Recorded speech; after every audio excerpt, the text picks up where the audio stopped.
Back to our channel. നമ്മുടെ പുതിയൊരു വീഡിയോയിലേക്ക് എല്ലാവർക്കും സ്വാഗതം. എല്ലാവരും സുഖമായിട്ടിരിക്കുന്നെന്ന് വിശ്വസിക്കുന്നു. ഇന്നത്തെ നമ്മുടെ വ്ളോഗ് ഒരു ഡേ ഇൻ മൈ ലൈഫാണ്. സ്പെഷ്യലായിട്ട് പറയുകയാണെങ്കിൽ ഒരു പീരീഡ്സ് ഡേ ഇൻ മൈ ലൈഫാണ്. നോർമലി നമ്മുടെ ഒരു ഡേ ഇൻ മൈ ലൈഫല്ലേ നിങ്ങളെ കാണിക്കാറ്. അപ്പോൾ നമുക്കിന്ന് വെറൈറ്റി ആയിട്ട് ഒരു periods day in my life എങ്ങനെ ഇരിക്കുന്നു എന്ന് കാണിക്കാം. സത്യം പറഞ്ഞാൽ പ്രത്യേകിച്ചൊന്നും ഇല്ല പീരീഡ്സ് ഡേ ഇൻ മൈ ലൈഫായിട്ട് കാണിക്കാൻ. അപ്പോൾ നമുക്ക് ഇന്ന് കുറച്ച് വിശേഷങ്ങളൊക്കെ ഉണ്ടായിരുന്നു. അപ്പോൾ അതുകൂടി ഇൻക്ലൂഡ് ചെയ്യാമെന്ന് കരുതിയിട്ടാണ് ഇങ്ങനെ ഒരു വീഡിയോ എടുത്തത്. അപ്പോൾ എനിക്ക് വീട്ടിലായിരുന്ന ടൈമിൽ നമ്മൾ എണ്ണിക്കുന്നതിന് മുമ്പേ അമ്മ ചൂട് വെള്ളമൊക്കെ റെഡിയാക്കി വെച്ചിട്ടുണ്ടായിരിക്കും. അമ്മയ്ക്ക് പകരം എനിക്ക് ഇവിടെ എന്നെ എല്ലാ കാര്യത്തിനും ഹെൽപ്പ് ചെയ്യുന്നത് ചേട്ടനായിരിക്കും. അങ്ങനെ ചേട്ടനെ രാവിലെ കുത്തിപ്പൊക്കി ചേട്ടൻ ഞാൻ എണ്ണിക്കുന്നതിന് മുമ്പ് എന്തായാലും എണ്ണിക്കുക എല്ലാ ദിവസവും. അങ്ങനെ ചേട്ടൻ എനിക്ക് താഴെ പോയി ചൂടുവെള്ളമൊക്കെ ആക്കിയിട്ട് വരുന്നുണ്ട്. നമുക്കിവിടെ ഹീറ്റർ സെറ്റായിട്ടില്ല, അതുകൊണ്ട് കുറച്ച് ബുദ്ധിമുട്ടുണ്ട്. താഴെ നിന്ന് ചൂടുവെള്ളം എടുത്തിട്ട് വരണം. എനിക്ക് ഈ പീരീഡ്സ് ടൈമിൽ ചൂടുവെള്ളം അത് മസ്റ്റാണ്. അപ്പോൾ എനിക്ക് കുറച്ചുകൂടി മടിയായി. ചേട്ടൻ ചൂടുവെള്ളമൊക്കെ കൊണ്ടുവന്നിട്ട് എണ്ണിക്കാമെന്ന് കരുതി ഞാൻ കുറച്ച് നേരം കൂടി അവിടെ അങ്ങനെ കിടന്നു. നോർമലി എനിക്ക് ബാക്കിയുള്ളവരെ അപേക്ഷിച്ച് അത്ര പെയിനും കാര്യങ്ങളൊന്നും വരാറില്ല. ഇടയ്ക്കിടയ്ക്കൊരു പെയിൻ അത്രേ ഉള്ളൂ. പക്ഷേ എൻ്റെ ചേച്ചിക്കൊക്കെ ആണെങ്കിൽ ഭയങ്കര പെയിനായിരിക്കും ഈ പീരീഡ്സ് ഡേയ്സിൽ. അവരൊക്കെ അപേക്ഷിച്ച് എനിക്ക് തീരെ പെയിനില്ലെന്ന് വേണം പറയാൻ. കുറച്ച് ഇറിറ്റേഷൻസും ബുദ്ധിമുട്ടും കാര്യങ്ങളൊക്കെ ഉണ്ടെങ്കിലും അവരുടെ അത്രയും പെയിൻ എനിക്ക് ഇതുവരെ വന്നിട്ടില്ല. അങ്ങനെ ചേട്ടൻ ചൂടുവെള്ളമൊക്കെ കൊണ്ടുവച്ചിട്ടുണ്ട്. അപ്പം ഞാൻ പയ്യെ എണ്ണീറ്റു. എനിക്ക് സത്യം പറഞ്ഞാൽ മടിയാണ് എണ്ണീക്കാൻ. ഓൾറെഡി നമ്മൾ ഒത്തിരി ലേറ്റ് ആയിട്ടുണ്ട്, ഇനിയും കുളിച്ചില്ലെങ്കിൽ ശരിയാവില്ലല്ലോ. അങ്ങനെ ഞാൻ കുളിച്ച് ഫ്രഷായിട്ട് വന്നു. ഇനി നെക്സ്റ്റ് പരിപാടി എന്ന് വെച്ചാൽ ഞാൻ എണ്ണിക്കുമ്പം ബെഡെല്ലാം റെഡിയാക്കി ഇടുന്നതാണ്. ഇന്ന് കുളിച്ചിട്ട് വന്നിട്ട് റെഡിയാക്കാമെന്ന് കരുതിയിട്ട് അങ്ങനെ കിടക്കുകയാണ്. ഇനി നമുക്ക് ബെഡൊക്കെ സെറ്റ് ചെയ്യണം. ബെഡൊക്കെ സെറ്റ് ചെയ്തു. പിന്നെ കുളിച്ച് എനിക്ക് മസ്റ്റായിട്ട് കുറച്ച് പൗഡറും ഒരു പൊട്ടൊക്കെ ഇടണം. അത് എൻ്റെ അമ്മയ്ക്കുള്ള ശീലമാണ്, അത് എനിക്കുമുണ്ട്. അങ്ങനെ എത്ര വൈകിയെങ്കിലും ഞാൻ കുറച്ച് പൗഡറൊക്കെ ഇട്ടൊരു പൊട്ടൊക്കെ ഇട്ട് റെഡിയാവും. അങ്ങനെ നമ്മുടെ ബെഡൊക്കെ റെഡിയാക്കി. ഇനി നമുക്ക് താഴെ പോകണം. എന്തിനാ? ചായ കുടിക്കാൻ. 9 മണിയായി സമയം. ഇതുവരെ നമ്മൾ ചായ കുടിച്ചിട്ടില്ല. സമയം നിങ്ങൾ നോക്ക്, ഞാൻ പറഞ്ഞത് കള്ളാണോ എന്ന് നോക്ക്. 9:05. അപ്പോൾ നമുക്കിനി ചായ കുടിക്കണം. ബ്രേക്ക്ഫാസ്റ്റിന് നമുക്ക് പുട്ടും കടലയില്ലായിരുന്നു, പുട്ടും പഴമായിരുന്നു. എനിക്ക് ബേസിക്കലി ഇഷ്ടമില്ലാത്തൊരു ബ്രേക്ക്ഫാസ്റ്റാണ് ഈ പുട്ട്. അതുകൊണ്ട് ഞാൻ ചേട്ടനോട് പറഞ്ഞു, എനിക്ക് പുട്ട് വേണ്ട ചേട്ടാ, ചേട്ടൻ ഫുഡ് എടുക്കാൻ പോകുമ്പോൾ എനിക്ക് 2 പഴം മാത്രം കൊണ്ട് തന്നാൽ മതി എന്ന് പറഞ്ഞു. നോർമലി ഞങ്ങൾ രണ്ടുപേരും ഒരുമിച്ചിരുന്നാണ് ഫുഡ് കഴിക്കാറുള്ളത്.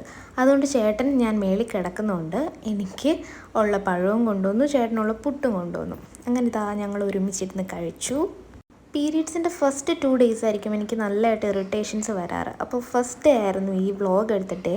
അപ്പോൾ എനിക്ക് അത്യാവശ്യം നല്ല വേദനയൊക്കെ ഉള്ളതുകൊണ്ട് ഞാൻ കുറച്ച് നേരം കിടന്നു. അപ്പോൾ ചേട്ടൻ എനിക്കുള്ള ഹോട്ട് ബാഗൊക്കെ ആയിട്ട് വരികയാണ്. ഇത് നമ്മൾ ഫ്ലിപ്കാർട്ടിൽ നിന്ന് വാങ്ങിച്ച ഹോട്ട് ബാഗാണ്. ഓൾറെഡി എൻ്റെ ഒരെണ്ണം ഉണ്ടായിരുന്നു, അത് അച്ഛൻ പുറത്തുനിന്ന് കൊണ്ടുവന്നതായിരുന്നു. അതിൻ്റെ കുറച്ച് ഡാമേജൊക്കെ ആയപ്പോൾ ഇത് നമ്മൾ ഫ്ലിപ്കാർട്ടിൽ നിന്ന് വാങ്ങിച്ചായിരുന്നു. ഇത് അത്യാവശ്യം ഇപ്പോൾ 2-3 വർഷമായി, നല്ല പ്രോഡക്റ്റാണ്. അങ്ങനെ കുറച്ച് നേരം ഹോട്ട് ബാഗൊക്കെ വെച്ച് കിടന്നു. ചേട്ടനെ എൻ്റെ അടുത്ത് പിടിച്ച് കിടത്തി. ചേട്ടനും വർക്കില്ലാത്ത ദിവസമായിരുന്നു, അതുകൊണ്ട് ചേട്ടനും കുറച്ച് പനിയുടേതായിട്ടുള്ള ഇറിറ്റേഷൻസും കാര്യങ്ങളും ഉണ്ടായിരുന്നു. നോർമലി ഈ പീരീഡ്സ് ഡേയ്സിൽ ഞാൻ ഒന്നും ചെയ്യാറില്ലായിരിക്കും. നോർമലി റൂമിൽ തന്നെ ആയിരിക്കും. ചില വട്ടം എനിക്ക് പെയിനൊന്നും ഇല്ലെങ്കിൽ ഞാൻ എൻ്റെ ഡെയിലി ചെയ്യുന്ന കാര്യങ്ങളൊക്കെ ചെയ്തങ്ങ് പോകും. പക്ഷേ ഈ വട്ടം കുറച്ച് റെസ്റ്റ് എടുത്തു. ഒരു ഫസ്റ്റ് ഡേ മാത്രമേ റെസ്റ്റ് എടുത്തുള്ളൂ. പിന്നെ നമുക്ക് കുറച്ച് കാര്യങ്ങളൊക്കെ നോക്കാനുണ്ടായിരുന്നു. ചേട്ടൻ എവിടെ പോയാലും വണ്ടി കയറുക എന്നുള്ളത് എനിക്ക് അങ്ങോട്ട് ശീലമായി. ചേട്ടൻ എന്നെയും വിളിക്കും, ചേട്ടൻ വിളിച്ചില്ലെങ്കിലും ഞാൻ വലിഞ്ഞ് കയറുകയും ചെയ്യും. അങ്ങനെ വയ്യാത്ത ഞാൻ ചേട്ടൻ വണ്ടി എടുത്ത് എറിഞ്ഞ് ഉടനെ ചാടി റെഡിയായിട്ട് ഇറങ്ങി. നമ്മുടെ വീട്ടിൽ ഇൻവെർട്ടർ കുറച്ച് കംപ്ലൈൻ്റ് ആയിരുന്നു. അപ്പോൾ നമ്മളൊരു പുതിയ ഇൻവെർട്ടർ വാങ്ങിക്കാമെന്ന് കരുതി ഇറങ്ങിയതായിരുന്നു. പക്ഷേ സൺഡേ ആയതുകൊണ്ട് തന്നെ ആ ഷോപ്പില്ലായിരുന്നു. പിന്നെ നമുക്ക് നെക്സ്റ്റ് ചേട്ടൻ്റെ കണ്ണാടി ഒരെണ്ണം വാങ്ങിക്കണമായിരുന്നു. അപ്പോൾ സൺഡേ ആയതുകൊണ്ട് തന്നെ ഒരു ഷോപ്സും ഇല്ലായിരുന്നു. അങ്ങനെ നമുക്ക് രണ്ടും കിട്ടിയില്ല, ഇൻവെർട്ടറും കിട്ടിയില്ല, കണ്ണാടിയും കിട്ടിയില്ല. അപ്പോൾ നമ്മൾ കരുതി ചുമ്മാ എന്തായാലും വണ്ടി എടുത്ത് ഇറങ്ങിയതല്ലേ, നമുക്ക് ഉച്ചക്കലത്തെ ഫുഡ് വെളിയിൽ നിന്ന് വാങ്ങിക്കാമെന്ന്. സൺഡേ ആയതുകൊണ്ട് തന്നെ അമ്പലത്തിൽ നല്ല തിരക്കുണ്ടായിരുന്നു. പിന്നെ നമുക്ക് ATM വരേണ്ട ആവശ്യമുണ്ടായിരുന്നു. ഈ പുള്ളി ഇവിടുത്തെ സ്ഥിരമാണെന്നാണ് തോന്നുന്നത്, എപ്പോൾ വന്നാലും പുള്ളി അവിടെ കാണും. അങ്ങനെ നമ്മൾ ATM ക്യാഷൊക്കെ എടുത്തിട്ട് നമുക്ക് കുറച്ച് ദൂരെ പോയി ഫുഡ് വാങ്ങിക്കാമെന്ന് കരുതിയിട്ട് നമ്മൾ ജസ്റ്റ് ഒരു ഡ്രൈവൊക്കെ കിട്ടുമല്ലോ എന്ന് കരുതിയിട്ട് നമ്മൾ പറവൂർ വരെ ഫുഡ് വാങ്ങിക്കാൻ വേണ്ടിയിട്ട് പോയി. സത്യം പറഞ്ഞാൽ നമ്മുടെ അമ്പലപ്പുഴയിലെ വെജിറ്റേറിയൻസിനാണെങ്കിൽ ആര്യാസ് ഉണ്ട്, എല്ലാം കൂടെ ഉള്ള നല്ലൊരു ഹോട്ടലില്ല. നമ്മളിപ്പോൾ പോയത് താഫിലായിരുന്നു. അങ്ങനെ നമ്മൾ താഫിലേക്ക് ഫുഡ് വാങ്ങിക്കാൻ പോവാണ്. പോകുന്ന വഴിയിൽ ഇങ്ങനെ പായസം വെക്കുന്ന ഒരു കുഞ്ഞു കടയുണ്ട്. അപ്പോൾ ചേട്ടന് പായസം വേണമെന്ന് പറഞ്ഞിട്ട് ഞാൻ ആ ഷോപ്പ് ഇങ്ങനെ നോക്കിക്കൊണ്ടിരിക്കുകയായിരുന്നു. ആ കട ബിരിയാണി കടയായിരുന്നു. നെക്സ്റ്റ് വന്ന ഇവിടെ വരുന്ന കടയായിരുന്നു പായസക്കട. മുളയരി പായസം അങ്ങനെ എന്തൊക്കെയോ വെറൈറ്റീസ് ഓഫ് പായസമൊക്കെ അവിടെ ഉണ്ട്. പക്ഷെ നമ്മൾ വാങ്ങിച്ചില്ല. നമ്മൾ താഫിൽ പോയി ഫുഡ് വാങ്ങിച്ചിട്ട് തിരിച്ച് വീട്ടിൽ പോകാമെന്ന് കരുതി. ഒരാവശ്യമില്ല സത്യം പറഞ്ഞാൽ. എനിക്ക് അത്രയ്ക്ക് വലിയ ബുദ്ധിമുട്ടൊന്നും ഇല്ലായിരുന്നു. വേണമെങ്കിൽ ഫുഡ് ഉണ്ടാക്കാമായിരുന്നു. പക്ഷേ ഒരു മടിയൊക്കെ പിടിച്ച് എനിക്ക് ചേട്ടന് വർക്കില്ലാത്ത ദിവസം പൊതുവേ ഒരു മടി അത് പതിവാണ്. അങ്ങനെ നമ്മൾ ഫുഡൊക്കെ വാങ്ങിച്ചു. ഞാൻ ഷോപ്പിൽ വീഡിയോ ഒന്നും എടുക്കാൻ മറന്നുപോയി. ഞാൻ ഇടയ്ക്കിടയ്ക്ക് എൻ്റെ ഡേ ഇൻ മൈ ലൈഫാണല്ലോ കാര്യങ്ങളൊക്കെ അങ്ങ് മറന്നു. എപ്പോഴെങ്കിലുമൊക്കെ ഓർക്കുമ്പോഴായിരിക്കും വീഡിയോ എടുക്കണമല്ലോ എന്ന് ഓർത്തിട്ടാണ് പിന്നെ വീഡിയോ എടുക്കുന്നത്. അങ്ങനെ പ്രത്യേകിച്ചൊരു കണ്ടിന്യൂഷൻ ഒന്നും കാണത്തില്ല. എങ്കിലും മാക്സിമം കാര്യങ്ങൾ ഞാൻ ഈ വീഡിയോയിൽ ഇൻക്ലൂഡ് ചെയ്യാൻ ശ്രമിച്ചിട്ടുണ്ട്. പല കണ്ടൻറ്റുകളും ഞാൻ പ്ലാൻ ചെയ്ത് വെച്ചിട്ടുണ്ടായിരിക്കും. പക്ഷേ ആ ഒരു സംഭവം കഴിഞ്ഞായിരിക്കും ഞാൻ വീഡിയോ എടുക്കണമല്ലോ എന്ന് ആലോചിക്കുന്നത്. അങ്ങനെ ഒരുപാട് എൻ്റെ കണ്ടൻറ്റ് മിസ്സായിട്ടുണ്ട്. കുഴപ്പമില്ല, ഇനി എന്തായാലും കണ്ടിന്യൂസ് ആയിട്ട് വീഡിയോ ഇടണമെന്നാണ് ഞാൻ വിചാരിക്കുന്നത്. അങ്ങനെ എന്തായാലും നമുക്ക് ട്രൈ ചെയ്ത് നോക്കാം. നമ്മുടെ ചാനലിലൊക്കെ നമുക്ക് മോണിറ്റൈസ്ഡ് ഒക്കെ എടുക്കണ്ടേ.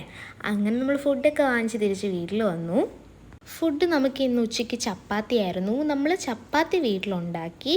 നമ്മൾ വാങ്ങിച്ചത് ചില്ലി ചിക്കൻ ഡ്രൈയും കുറച്ച് ഗ്രേവി ആയിരുന്നു.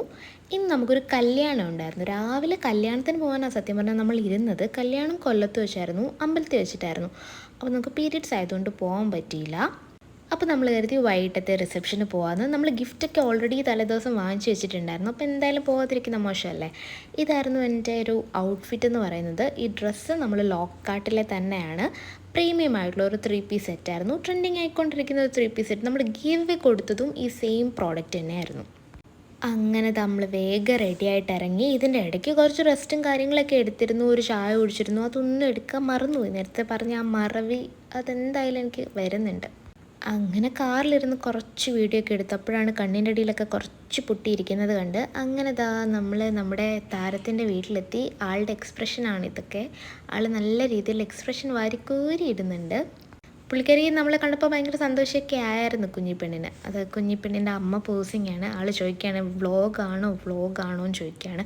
അപ്പോൾ ഞാൻ പറഞ്ഞു എൻ്റെ പീരീഡ്സ് ഡേ ഇൻ മൈ ലൈഫാണെന്ന്. അങ്ങനെ നമ്മൾ കല്യാണ വീട്ടിലെത്തി. ഗിഫ്റ്റൊക്കെ പിടിച്ചുകൊണ്ട് ചേട്ടൻ ഇരിക്കുകയാണ്. അപ്പം ചെക്കൻ്റെ പെണ്ണിൻ്റെ തിരക്കൊക്കെ ഒഴിഞ്ഞിട്ട് നമുക്ക് ഗിഫ്റ്റ് കൊടുക്കാമെന്ന് കരുതി. അങ്ങനെ നമ്മൾ ഗിഫ്റ്റൊക്കെ കൊടുത്തു. വൈകിട്ടത്തെ ഫുഡ് അവിടുന്ന് കഴിച്ചു. Fried rice, parotta, beef, chicken fry എല്ലാം ഉണ്ടായിരുന്നു. അങ്ങനെ അവിടുന്ന് ഫുഡൊക്കെ കഴിച്ചു. എല്ലാവരോടും യാത്രയൊക്കെ പറഞ്ഞു നമ്മൾ തിരിച്ച് വീട്ടിലേക്ക് പോയി. ഇതൊക്കെയായിരുന്നു നമ്മുടെ ഒരു periods day in my life. Normally എങ്ങും പോകാറൊന്നും ഇല്ലാത്തതാണ്. ഇന്ന് നമുക്കൊരു കല്യാണം വന്നു. അങ്ങനെ വീട്ടിൽ നിന്ന് വെളിയിൽ ഇറങ്ങിയതാണ്. അപ്പോൾ താങ്ക്സ് ഫോർ വാച്ചിങ്.